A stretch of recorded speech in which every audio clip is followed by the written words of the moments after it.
Hello, everyone, and welcome to today's presentation. My name is Mark, and I'm going to be presenting to you and talking to you about teaching absolute beginners. So, first of all, you say can you say hello and tell us where you're from this afternoon? So we've got Alison already saying hello. Hi there, Alison. And Melissa is here as well. So welcome, Melissa. We've got Cass from South Africa. Hello there, Cass. Amanda from Johannesburg. Welcome. Melissa from Planet Earth. Okay. Mena from Egypt. Hello again. Chimp, who is Canadian and living in Norway. Hello. Anita from Peterborough. Hello. Quinton from South Africa. Natalia from Ukraine. Hello. Sergio from Trinidad. Okay. So lots of people. Welcome to everyone. So like I said, this afternoon, we're going to be talking to you about absolute beginners. So most of what we're going to be talking about are adult absolute beginners. But it's quite possible that you could be teaching children or teenagers who are absolute beginners as well. If you are given the opportunity to teach a class of absolute beginner young learners and you're not sure about it, I would always say to you to give it a go. Okay. It might be that it turns out it's not for you. But if you give it a go, you might actually find that it's something that's really enjoyable. I've taught 4.5-year-olds, the youngest absolute beginners I've taught before, and it's an absolutely amazing experience just because of the amount they learn and just absorb information from you. It's really a great age to be teaching. But like I say, this afternoon, we're mostly going to be focusing on teaching adults who are absolute beginners. Now, we talk about adult absolute beginners, but actually we can mean different things. And this is because once somebody becomes an adult, it's actually unlikely that they're going to be an absolute beginner. And by that, we mean that they don't know any English at all. They have never learned English. They have zero knowledge of the language. And apart from anything else, it's quite likely that there's the odd words. So you can see here things like hotel and taxi that could be quite similar or used so they transfer from English into other languages in the same way that English has adopted words from other languages. So these are kinds of words that students may already know.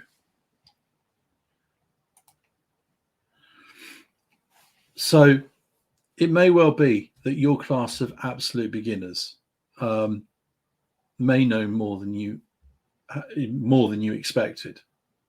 So another thing is, they're adult learners, but they may well have studied English when they were at school, and that may be many years ago in some cases.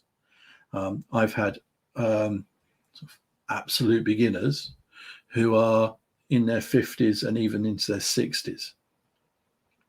So they may have learned English when they were at school, but they will have forgotten most of it. They may think that they don't know. But with some exposure, this is going to start to come back. A bit like when I was at school, I learned French, and I certainly don't know any French. But on the few occasions that I've been to France, there's a few things that start coming back. So, oh yes, I remember that. Okay, so these students are not really absolute beginners. We call them false beginners. And this is because they're not starting from nothing.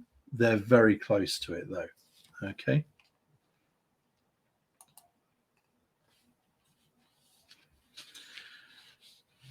So it's likely that in your class of beginners or absolute beginners, you're going to have a mixture of people who do know absolutely no English at all, and these false beginners.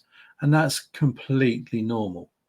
So don't worry about it. Okay, don't panic.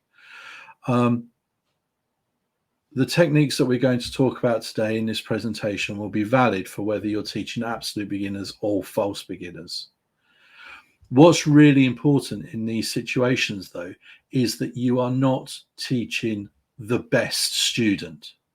If you set your material and you set your class for the best student, it means that those behind them are going to struggle more, and those at the bottom are not going to be able to get on. So really, you want to be setting your class for the majority of the students and more in the center. So more for the students who are in the middle. So not the strongest, not the weakest, somewhere in between. And then you're able to give extra material for stronger students and extra help for the weaker students.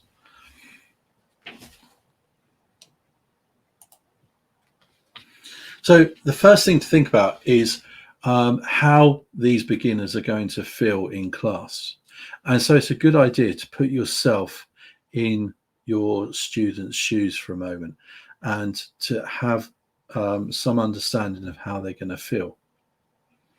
You might not have been in this situation from learning a language, but you might be able to get some understanding from other things that you've done. And so how are they going to feel? They're going to be excited and eager because it's going to be something new for them. It's going to be something they want to do. As adults, there's a strong possibility that they are there because they want to be there. So they want to improve and they want to learn. But on the other side of that, they're also going to be very nervous. And that nervousness comes from a variety of reasons. They're possibly going to be daunted. It might be that they haven't been in a classroom for very many years. And so they're going to be a bit overwhelmed about going back into that classroom situation. And perhaps they didn't always have the greatest experience of being in the classroom. And so that is also going to be a bit daunting. It's going to make them feel a bit overwhelmed. Adult learners are very often self-conscious. Like I said right at the start, if you're teaching children or young learners who are absolute beginners, then one of the things that you notice with them is that they are willing to give it a go. So what's important for a child, a young learner, when they're learning another language is that they're able to communicate with the people around them. And so what tends to happen with those learners, with children and young learners, is they'll start off by trying to speak to you in their own language. And then as they progress in English, they'll start to use a mixture. So they'll use English, but when they get to a word they don't know, they'll just slot in the word from their own language. And this will continue as they progress. Adults, on the other hand, are not able to do that. Adults are very self-conscious about things they want to say and tend to be less willing than young learners to give it a go. It's like they want to know that they are right before they are willing to sort of take that leap. They could be resentful because it could be that they're not there because they want to. It might be because of work that they are there. And so they don't feel they want to be there, but if they want to keep their job and for reasons like that, they've got to be there. Adults can be very self-critical as well. Again, it's a difference with teaching children and other young learners. Adults, of course, are very aware of what they're saying and what they're doing, and they want to be perfect, and they want everything they say, very often, they want everything they say to be correct and not to have any mistakes. Which, of course, as we all know, really is impossible. But that doesn't stop them being self-critical, and that's one of the things you have to deal with when you're teaching adults, is getting around that self-criticism. So what can we do to make them feel better? Well, there's quite a lot of things that we can do. First of all, be positive and upbeat yourself. You know, it's being encouraging, and saying, "Oh, well done! Oh, that's great! Everyone's doing really well. This is a great first class," and those kinds of things, are being really positive. But at the same time, you want to keep your teacher talking time. So you'll see this TTT comes up in a few different ways when you're teaching English as a foreign language. And here we're using it to talk about teacher talking time.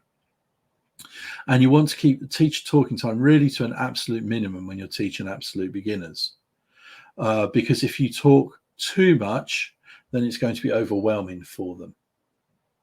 Okay, so keep your instructions and keep the information that you're giving really to the absolute minimum. Just tell them what they need to know to get on with the next part. Using scaffolding, so we say here, scaffolding continuously. What scaffolding means is setting up a task in a way that students are able to complete it. So rather than, for example, saying to your students, right, I want you to get into groups and I want you to talk about what you did last weekend. Scaffolding means perhaps having a few ideas up on the board to start off with, showing your students what you want them to say, maybe giving examples yourself, maybe choosing a stronger student to give an example as well.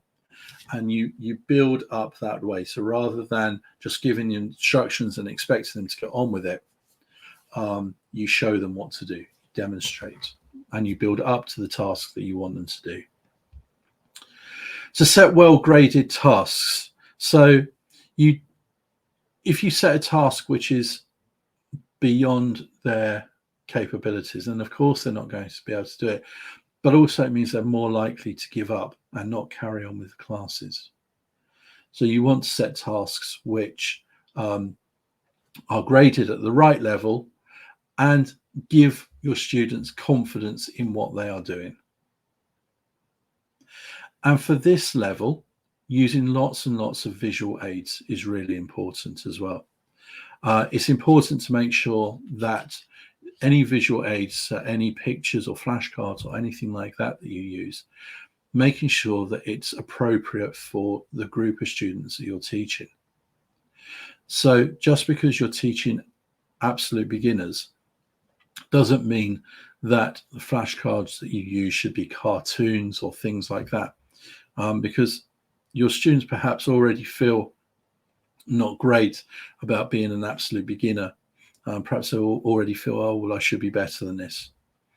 And if you start using material which is perhaps meant for children, then they're not going to be very happy with that, and they might not accept it. Okay, so visual aids is really important, but make sure it is appropriate.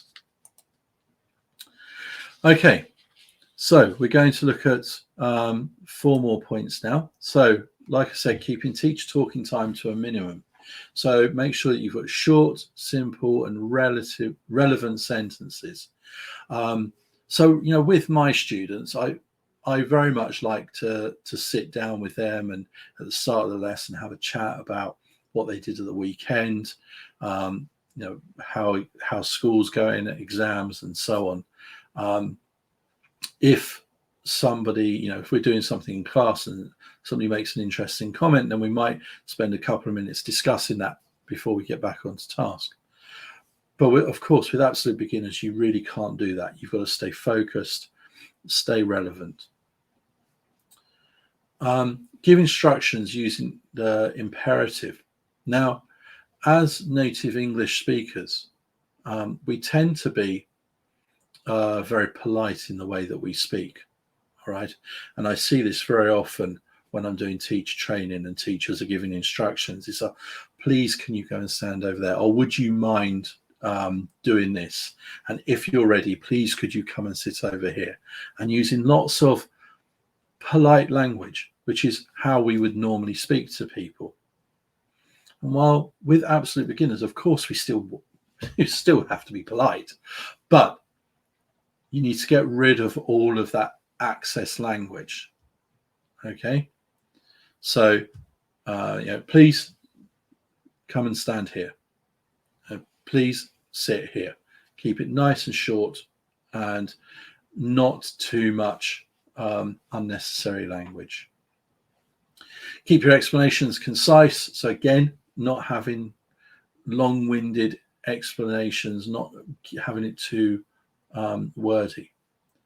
And then supporting your words with body language. So we talked about how using flashcards and things like that is important, but your body language is important as well. What you'll probably find when you're teaching absolute beginners is you spend a lot of time moving around the room, because if you want a student, if you want a group of students, for example, to come and stand over this part of the room, well, the easiest thing to do is say, right, okay, 1, 2, 3, 4, come and stand over here, and you show them with your arm and you stand where you want them to stand. It's really clear then what you want them to do. So we talked a little bit about scaffolding. So this means supporting, giving clear instructions with lots of demonstrations as well. So it helps your students to feel confident about what they're being asked to do. And when it means that by the time they get to the point where they're doing the task or they're doing what you want them to do, that they're confident in what they've got to do, and you're not going to hear the things that you hear sometimes around the classroom, which is, do you know what we've got to do? Oh, what is it we've got? What did he ask us to do? Those kinds of things. Okay, so the scaffolding really helps with that.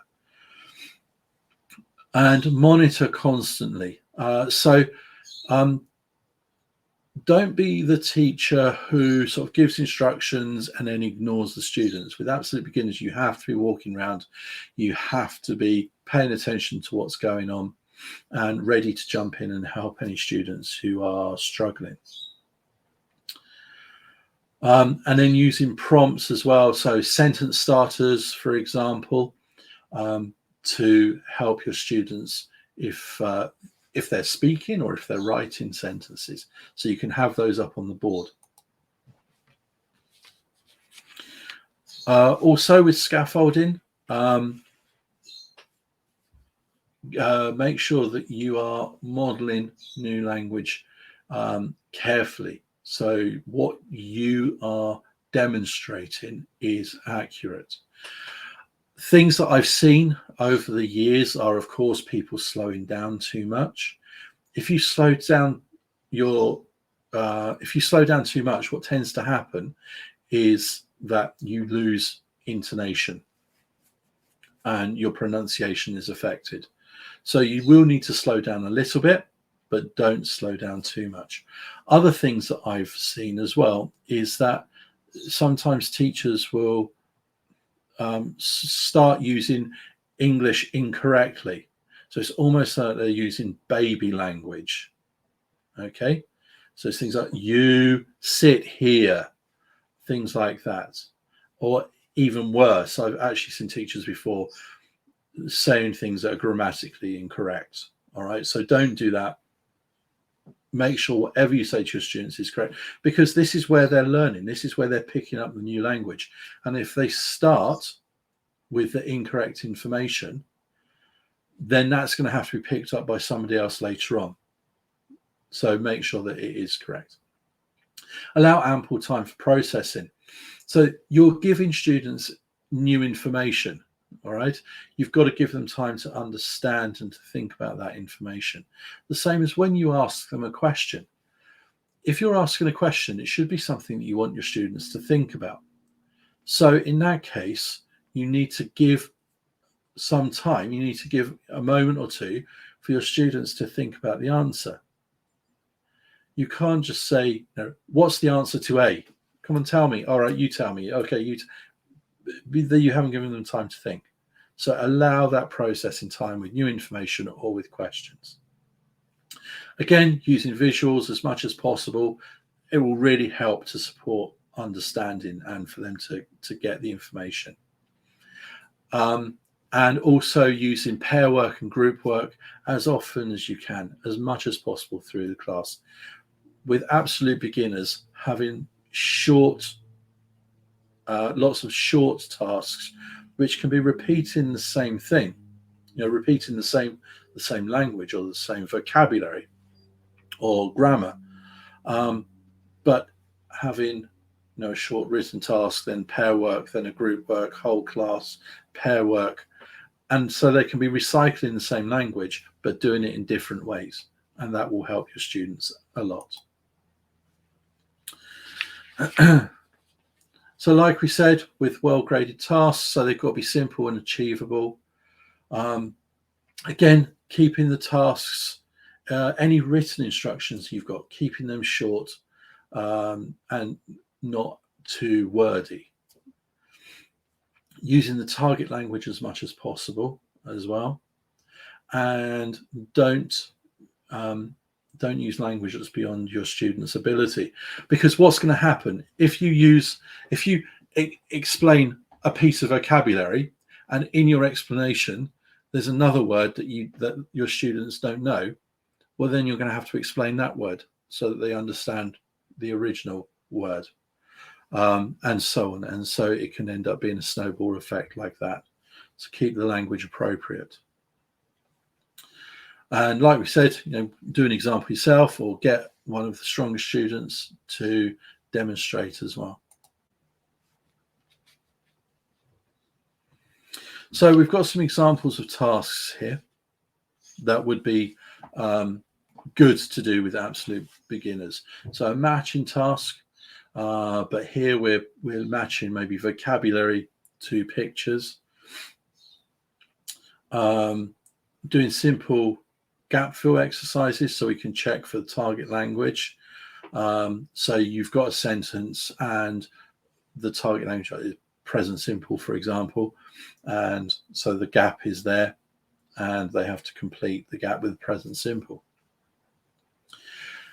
Your students, even at this level, are able to have conversations and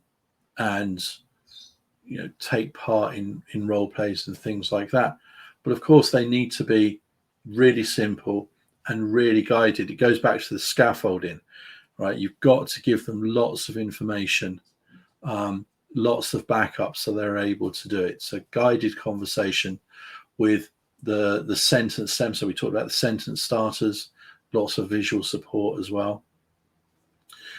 Maybe doing interviews to practice question formation. They could work together to create the questions that they're going to ask each other. So things like that. And as we've said, again, using plenty of visual aids. So pictures, photos and drawings, realia, which is using the real thing. So if you're teaching fruit and vegetables, for example, you might bring in actual fruit and vegetables, because having the real thing will help people to remember. Your students are going to remember the language better. And again, body language, facial expressions are really important. And we talked about that positivity. Well, a lot of positivity is in your facial expressions. So as well as saying, well done, your face has also got to say, well done. That's really important. Posters on the wall. Yeah, having some information around the wall. So in my classroom, we have things like posters for apostrophes and posters for adverbs and adjectives and things like that. So the things that we're talking about, the things that we're working on in class, it's all there. It's all around them in the classroom. Graphic organizers. So making the task more visual, okay, and also using videos in class. So don't be afraid to use things like YouTube and other things like that to help reinforce what you're doing.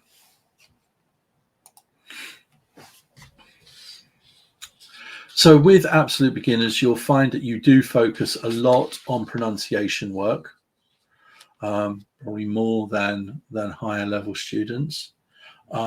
It's a good idea to do lots of choral drilling before you ask for individual repetition. So what that does, so you're demonstrating the language. And then once you've demonstrated it, then everyone says it at the same time. And the reason why this is good is because we talked earlier on about adult learners being a bit nervous about wanting to be correct.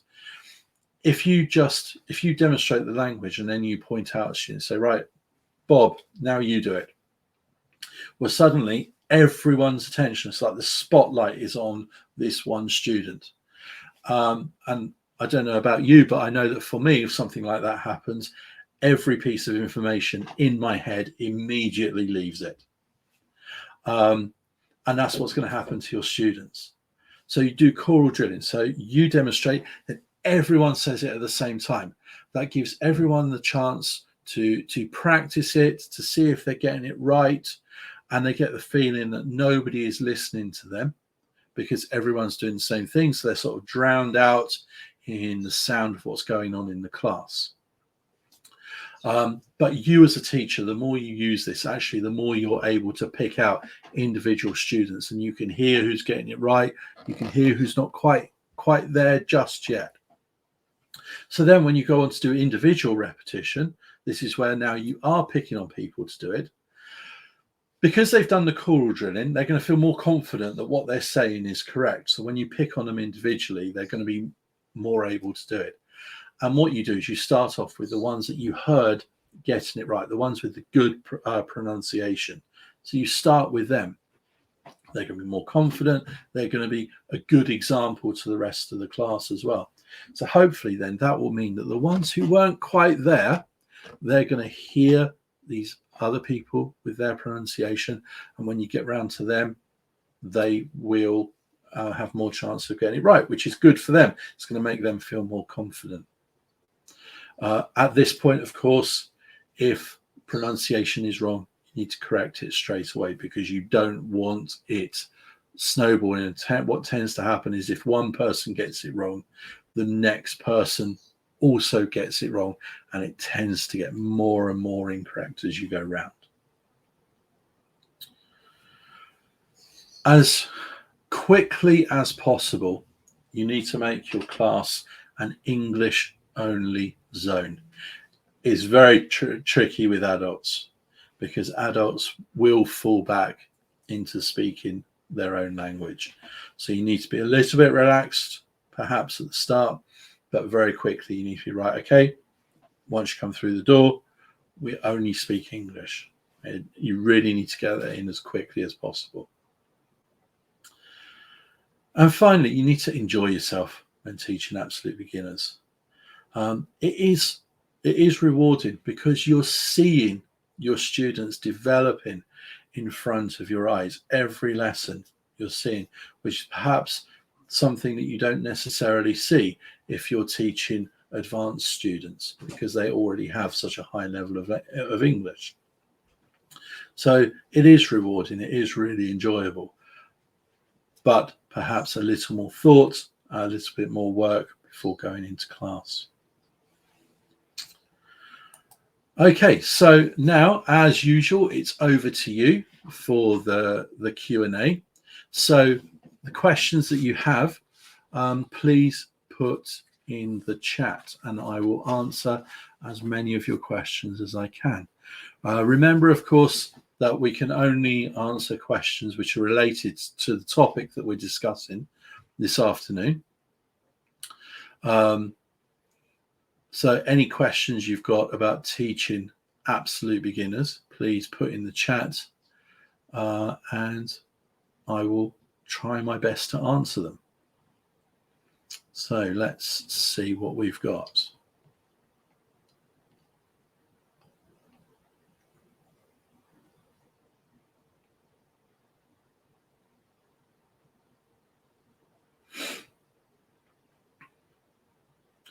One question that I'm often asked about teaching absolute beginners is what do you do if they don't understand?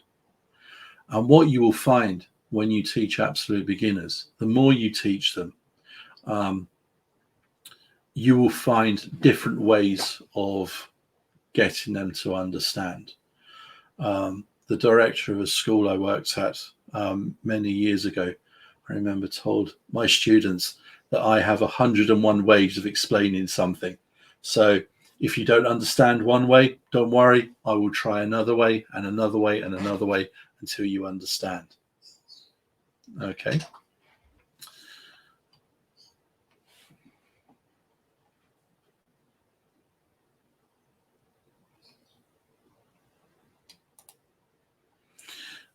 Okay, so Natalia asks, is it possible to teach absolute beginners without using the mother tongue? Absolutely, it is, Natalia. No, not Natalia. Sorry, Yulia. Yes, absolutely, it is.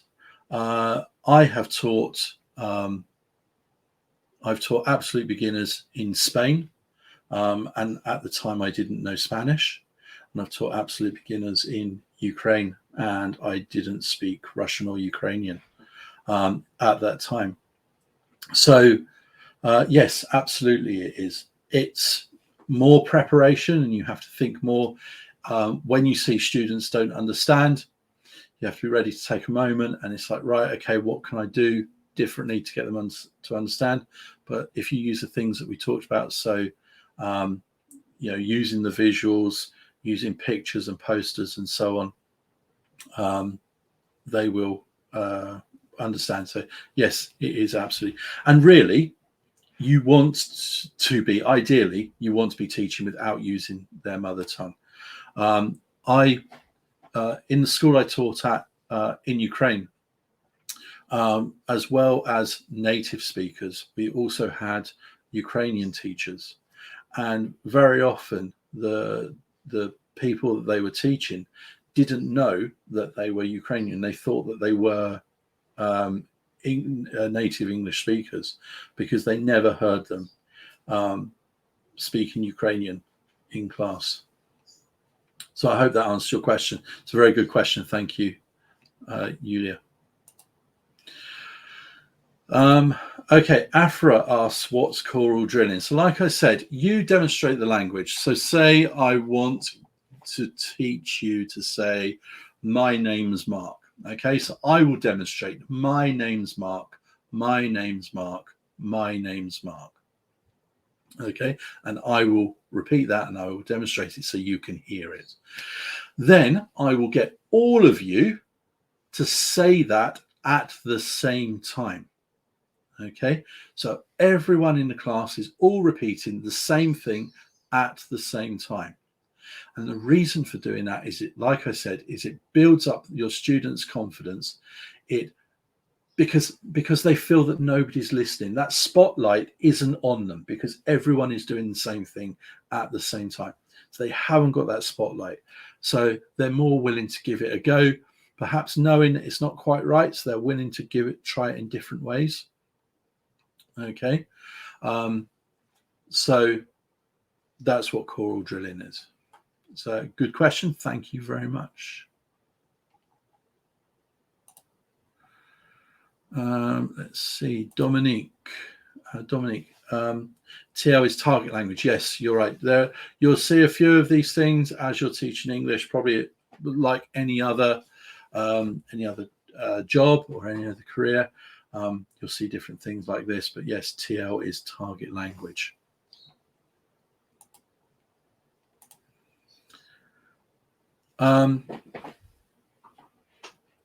So Mena asks, can you elaborate more on scaffolding? What does it mean to scaffold?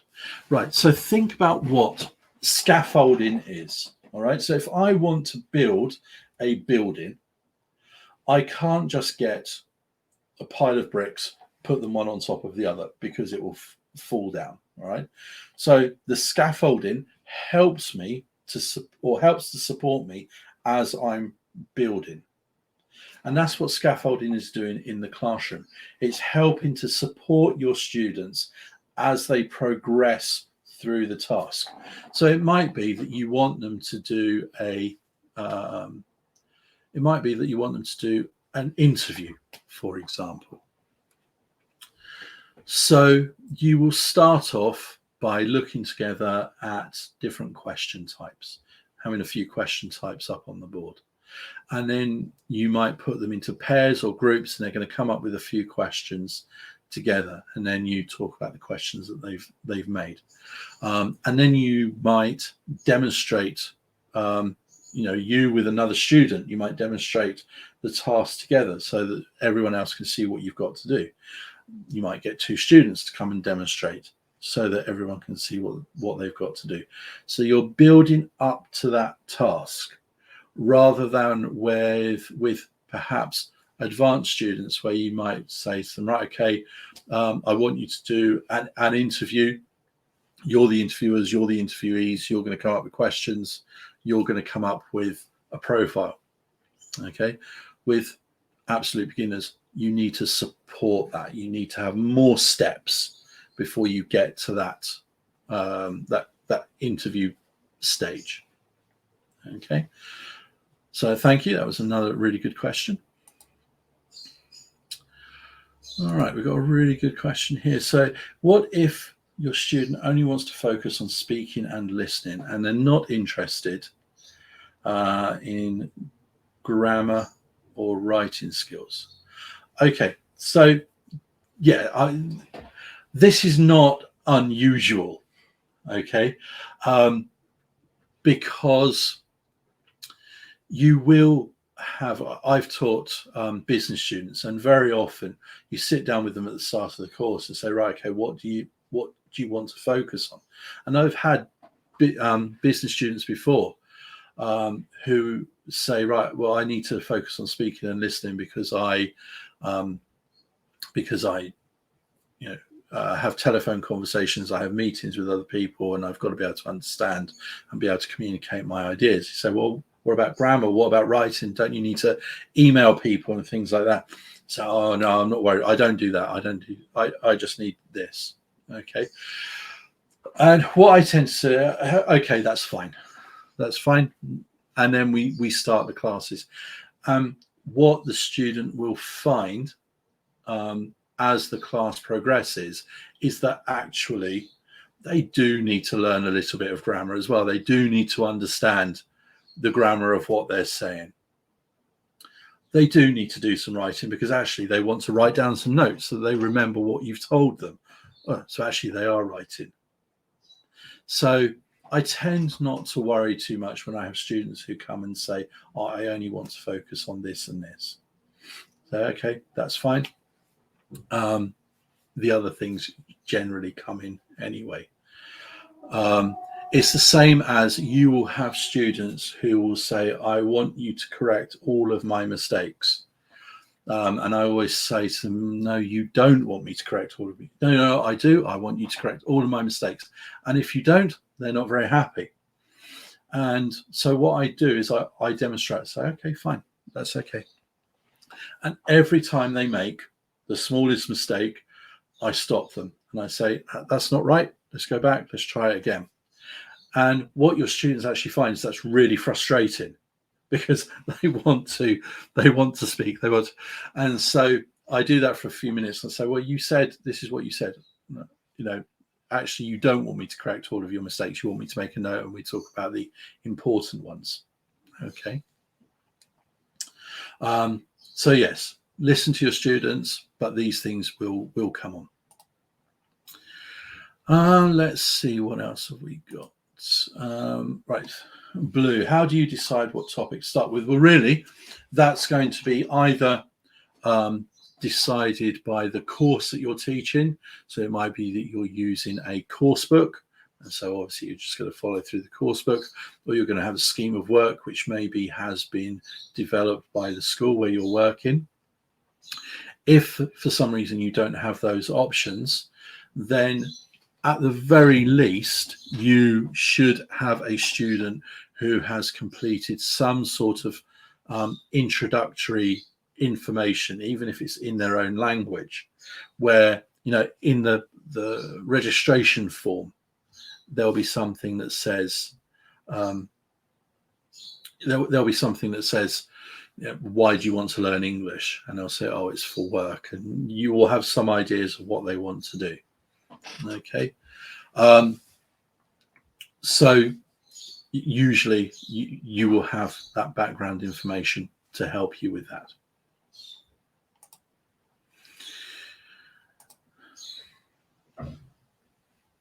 Okay, how can you effectively use body language and gestures and other visuals for teaching online with absolute beginners? Okay, that's a really good question, because yes, teaching online is obviously can be much more of a challenge. Body language, well, you can see as I'm talking to you now, I'm still using a lot of, you know, hand gestures and facial expressions, and I'm using my hands to show over there and so on. Okay, so you've still got all of those things. With visuals, of course, you've got lots of opportunities, you know, creating PowerPoint and things like that to put visuals to prepare for the class.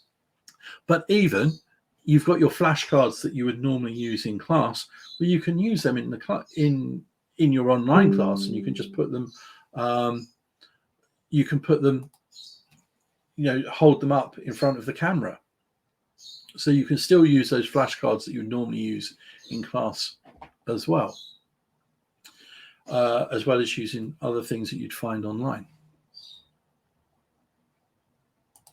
So that's a great question. Thank you.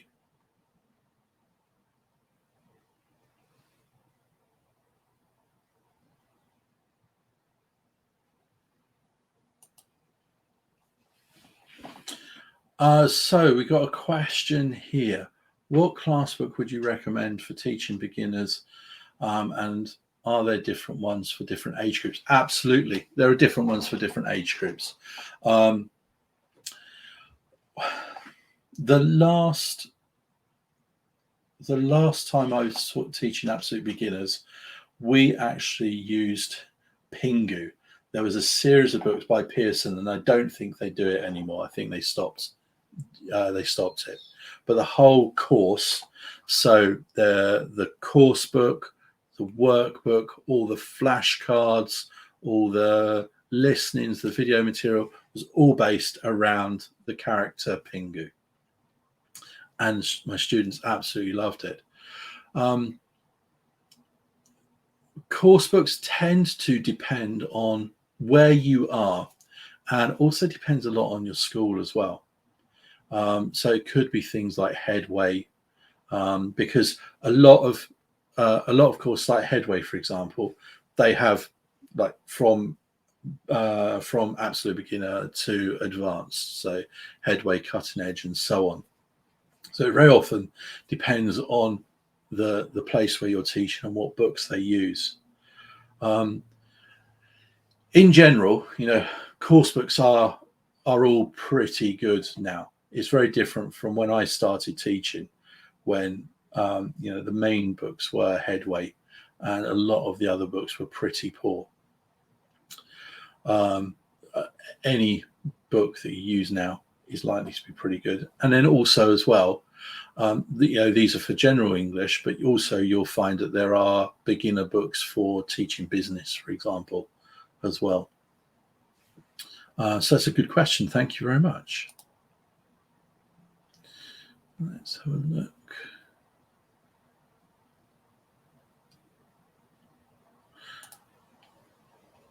Okay, so if you find yourself in a situation, like if you're a freelancer, of having to design a curriculum for absolute beginners, how would you go about doing that? Right, okay. So in that case, I would use, at least to start off with, one of the course books. So even like Headway or Cutting Edge. All right, just choose one of those, whichever one you like, and go with that. At least to start off with. That gives you, because those books give you the scaffolding, okay, material that's inside. You can see, right, okay, well, the first thing we're teaching is the verb to be. Right, okay, well, I don't like how the material they got for the verb to be here. So now I'm going to go online. I'm going to find some verb to be material online. I've got a YouTube video. I've got something from the British Council, and I'm going to use that. So even if you don't use the book itself, you can go through and you can see what topics. Okay, and then other websites. If you look at materials websites like the British Council, for example, you'll find appropriate material for absolute beginners. One thing that you've got to think about is why they are learning English and where they are learning English. So if they are learning English at home, for self-development, for example, then that might be slightly different, and the material you use might be slightly different to if they are all an English-speaking country. So they've come to an English-speaking country and they need to learn English quickly to be able to go to the doctors, go food shopping, and so on. In that case, it's thinking about, well, what topics do we need to cover? It is things going to the doctors and filling in forms, going to the shops, health, and so on, and things like that. And you think about what topics will they need to cover. So a really good question, thank you. But like I said, I would start off with one of those course books and at least look at how they organize how they go through the material.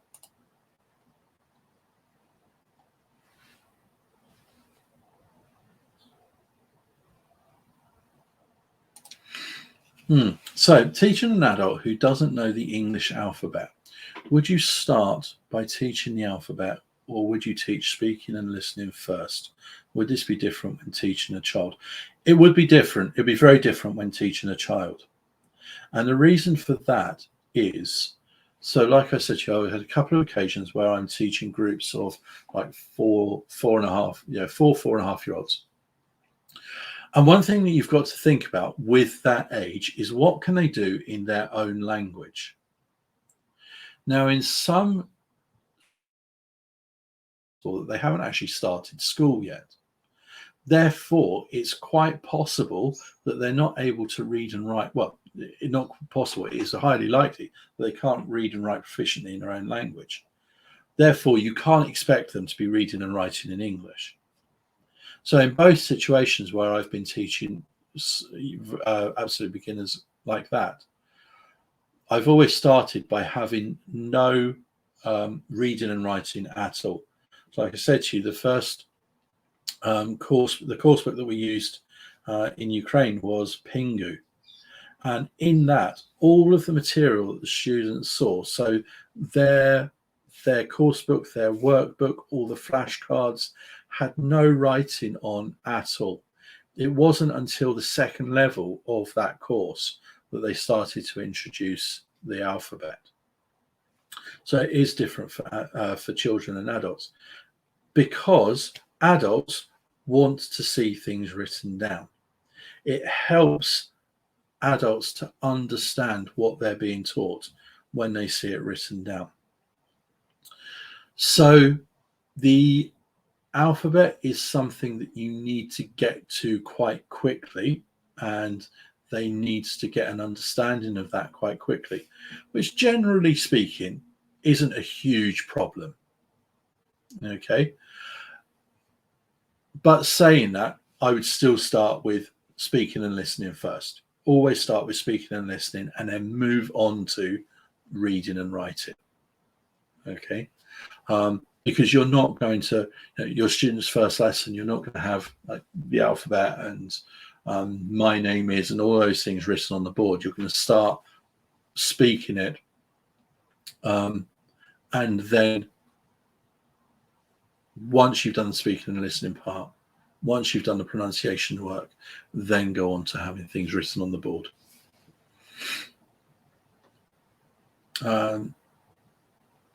So yeah, that's a good question. Thank you.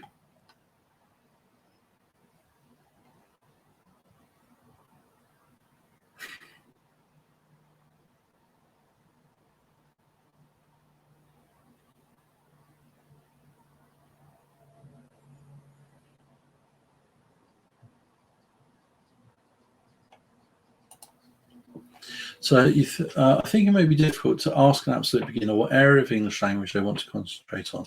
Is there a particular way of doing this, please, on the very first meeting? So really, you want this information before the first meeting. So this should be part of their registration form. So if you are working in a school, then the school should have that information from when the student does the registration, when they do an entrance test and things like that. If you are a freelancer, then it's a good idea to get that information before. Now, it might be that you have to get it in their own language because they're not going to be able to explain to you in English what they want to concentrate on. So they'll likely have to write it in their own language. But if you're a freelancer, then using a translation tool like Google Translate or something will help you in that case if you're not able to speak their language. Okay. But I would certainly get that information before the first lesson, because when you go into that first lesson, you need something. It's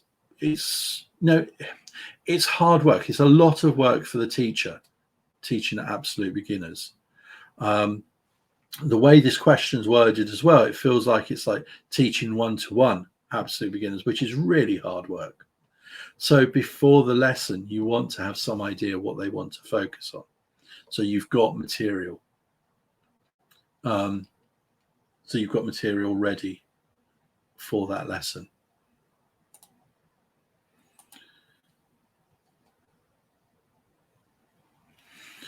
Videos may contain unknown vocabulary. How should you handle this?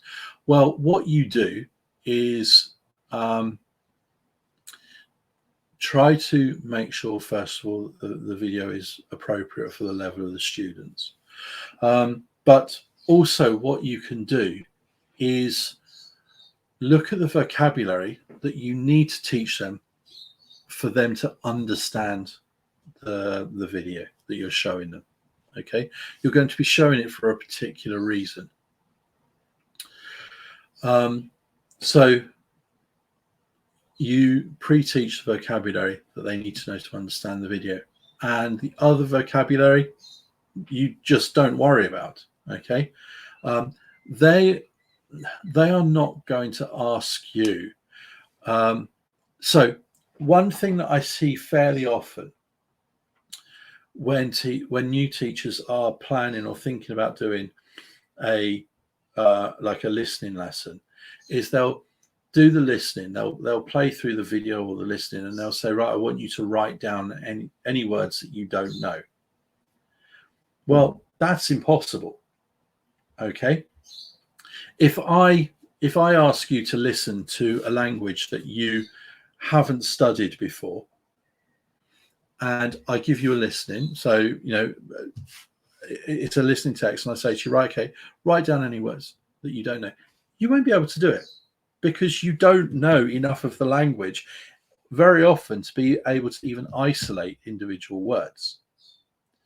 So your students, when they're listening, they're not going to have problems with or question unknown vocabulary in the same way that they might do in a reading text.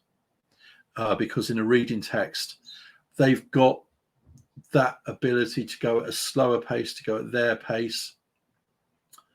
And so there is more chance that the vocabulary you don't want to focus on, they might ask about. Okay. Yeah, so pre-teach what you need and don't worry about anything else. Good question.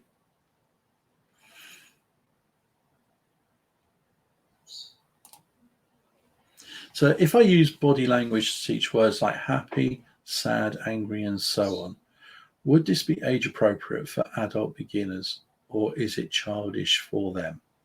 No, absolutely not. It's really not. And also you can build it into like games like charades and things like that as well. So I said to you that you don't want to use flashcards and things like that they may see as childish. Okay.